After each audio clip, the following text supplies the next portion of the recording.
We're officially down to 6 contestants on The Masked Singer, which only means one thing. It's time for the Battle of the Sixes! Here's our recap, the clues, and our best guesses for who remains in the top 5 contestants of Season 3. Anything is possible, and you're not going to want to miss a moment of this masked mayhem, so go down, hit subscribe, and turn on your notifications, because you can. It's American!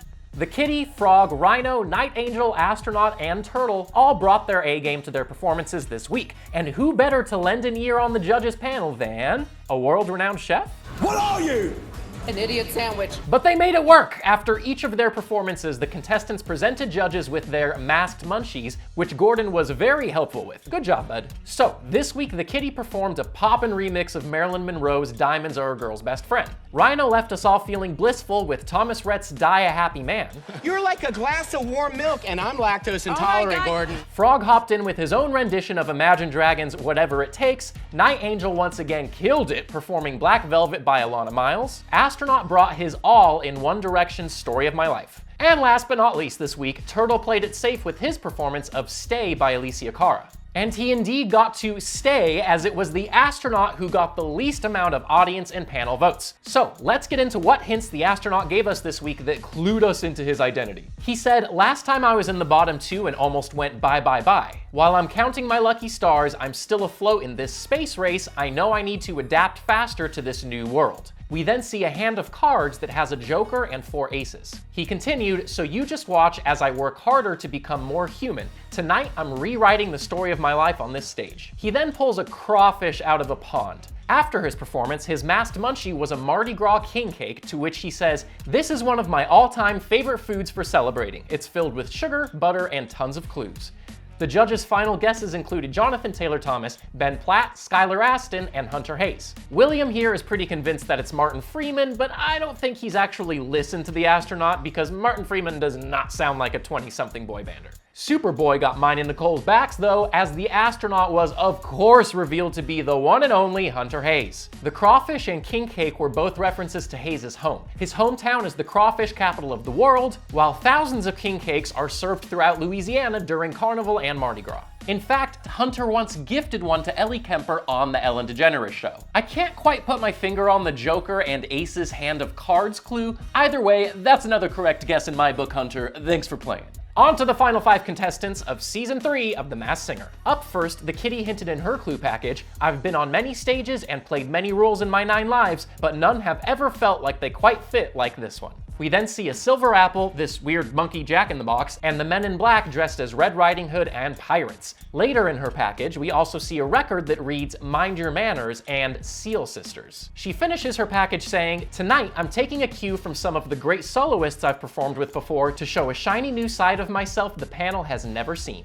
After her performance, her masked munchie was revealed to be this cake, identified by Gordon as a gâteau opera, aka opera cake. Don't stick your finger in there, Nick. Yeah. Really? Use a cocktail stick.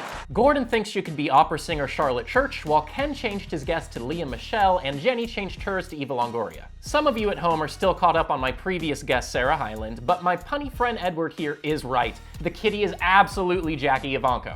First of all, gâteau opera, Jackie is a classically trained singer. She's also obsessed with Phantom of the Opera. The silver apple is a reference to Jackie's Songs from the Silver Screen, available on Apple Music. Some of her earlier performances in her career include starring as the titular character in a school production of Red Riding Hood, and singing the national anthem at the Pittsburgh Pirates home opener in 2010.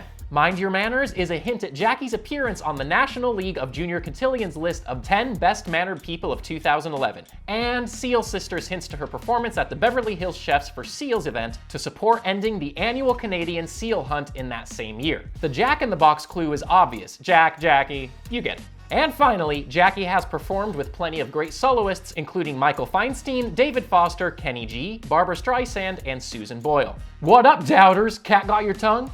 Sorry. Moving on to the Rhino. He hinted this week, "Now that I'm in the Battle of the Sixes, I need quiet, tranquility, serenity." We then see him doing yoga with the men in black, and he later mentioned Nirvana and Namasteing in this competition. He continued, "I need to reflect on my chief source of power, my love for my wife and my baby rhinos." We then see a bunting flag and guitar picks. Finally, his masked munchie was, quote, "cheese, spaghetti, and meatballs. So now is my name on the tip of your tongue?" Not quite. Chef Boyardee. The others, Ken, think it could be Jeff Bridges, Charles Kelly, or Barry Zito. Okay, Jenny. Y'all over on YouTube for some reason are saying the Rhino said he wasn't an athlete, so it can't be Barry Zito.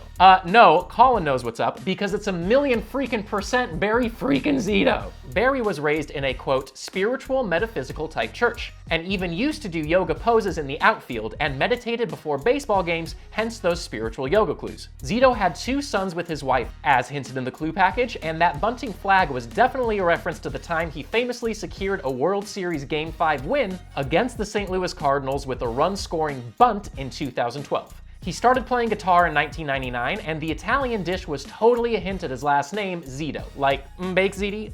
Get it? On to the frog. While he didn't say much as far as clues go this episode, he showed us plenty. His clue package included a jersey with the number 23, and he was holding a basketball. We then see a bulletin board with the number 13, a Twinkie, and after his performance, his masked munchie was a very literal-looking catfish. Gordon thinks he could be Little John. Okay, yeah! Meanwhile, Nicole is guessing Omarion, and Robin thinks it could be Bow Wow. Listen to Robin, BJ, and I, Dylan, because the frog is not Kevin Hart. Or any of the other judges' guesses, it's Bow Wow. He performs at Studio 23, and I mean, who could forget basketball is my favorite sport. I like the way they dribble up and down the court. He was 13 when he released his first album, Beware of Dog. Twinkie is his character's name from the Fast and Furious movies, and finally, someone impersonated Bow Wow on an episode of Catfish. Okay, yeah! Our penultimate contestant is the Night Angel this week, and she hinted, I've gotten a lot of calls in my life, some good, some bad, some that even upended my life. The package then turned into an angel call service where we see the angel once again using a rotary phone. The calls are $2.85, and it says you must be 2,000 years or older to call in.